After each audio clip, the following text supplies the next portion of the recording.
Logger.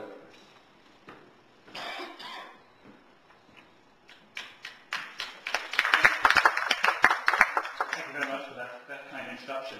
May I say that it's a very great pleasure to welcome Kamal Nath and his team to London. We've had very productive conversations both today and on his earlier visit to London last September. We greatly prize Anglo-Indian cooperation at large. It's very important to us as a nation and to our two great societies, but the work we do together on transport is also important. However, there's a particular personal reason why I'm always keen to see Kamal when he's in London. He has been Minister of Transport for 7 months. I have been Minister of Transport for 8 months. It's very important to me that I have people who are tracking me from just behind, and therefore are able to give me a sense that I've already been a very long-serving minister, and that I might even, with a bit of luck, there is this slight problem of an election, make it into my 2nd year. So we've been comparing notes. He is very confident he will make it into his 2nd year. I am increasingly confident I might do so too. So we meet regularly to check on our respective political health, and it has stood us well so far. It's also very symbolic that we should meet here. You may not all be aware, but this is one of the great rooms of what was historically the National Liberal Club. It's now been divided.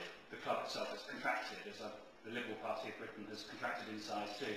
It nearly went bust 30 years ago, the whole club. They had to refinance it, and the way they refinanced it was to the historic rooms of the old club, which you can still visit, which are part of this building, are still part of the National Liberal Club, and the rest has been turned into a conference centre. But this, the library we're in, is part of the library of the National Liberal Club. The Liberal Party was the great party of reform and modernisation in the Victorian age. And one of the great causes which it pursued was to preside over the building of most of Britain's, a large part of Britain's railway infrastructure. Indeed, as Minister of Transport, I'm only too well aware of the fact that a good part of the infrastructure which I'm trying to manage today was built alongside this club 150 years ago. Some of it is creaking quite badly at the moment and in need of modernisation. But the party of Mr Gladstone, the Liberal Party of the 19th century, was the party and the whole movement of, in society which saw that great modernisation of Britain through the Victorian age, which built the railways, the first railways in the world to be built, and gave Britain what was the first modern infrastructure that any country enjoyed.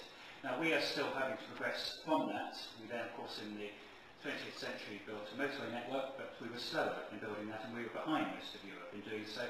As I believe the High Commissioner kindly said in his remarks, I am at the moment leading work on the development of the next generation of transport infrastructure in Britain, which I believe will be high-speed rail, connecting our major conurbations with new rail connections at high speed, 200 miles an hour, with new trains similar to those that we see in France, Japan, and now much of Europe.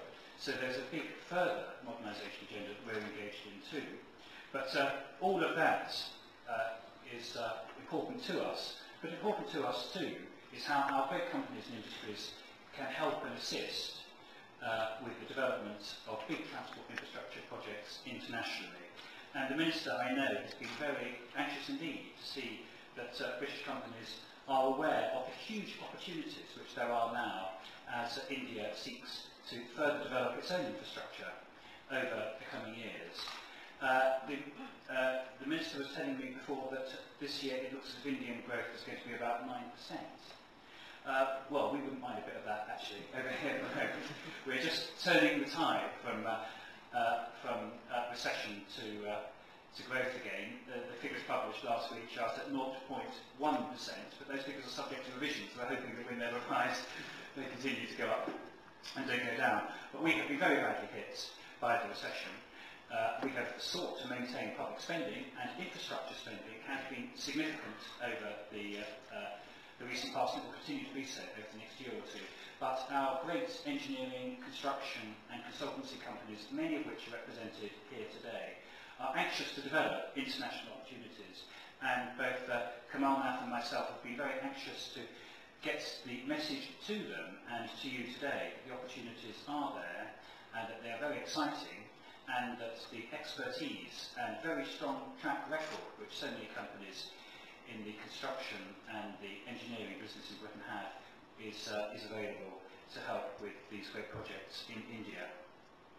I understand that the requirement for new national and highways and expressways alone in India is a staggering 50,000 kilometres, which adds up to a tenfold increase in intercity and national road capacity, and an investment of around £25 billion that's being projected in India. And of course, India has a very strong record of delivery. British companies do stand ready to help. I'm delighted to hear that a consortium of leading British firms with infrastructure development expertise, including with pioneering experience in innovative public-private financing models, has set up the British India Roads Group. A number of those companies and organisations are here today. I am glad to hear that they had a very productive meeting with the Minister yesterday. I wish you well in developing your business in India.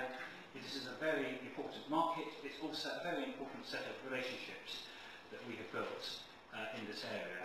And I'm delighted, therefore, to be speaking alongside Kamala today, not only to celebrate the partnership between our two great countries and the work that we are going to do together, government to government, in developing transport policy and sharing our expertise, but also in making clear to you and advertising as strongly as we can the opportunities that are developing for investment in India, and our enthusiasm that British companies and British consultancies and British experts should be able to play a part in helping to bring these projects to fruition.